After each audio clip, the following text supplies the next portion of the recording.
Hello, in this video I would like to show you how to upgrade the 6.5-inch NEC screen from 2 CCFL to our UB35 series LED kit. This LED kit comes with two strips, one driver which is already disabled enabled. You just connect a 24 volt and then red wire, negative black wire, it will light up the LED. Okay. So outside, take a look at the screen. It's NEC. So NL6448BC20-08E. So in order to remove the lamp, it's quite easy. You see the plastic clip here.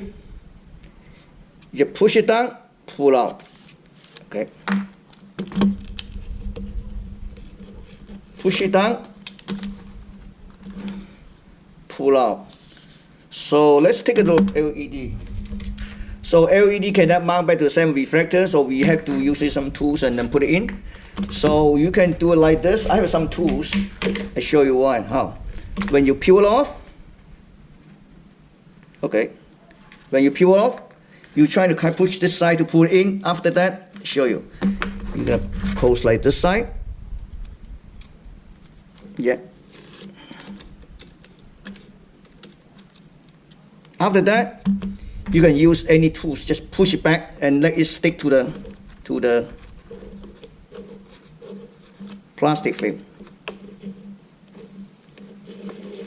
See that? It's nice. You're gonna repeat the same procedure on this side.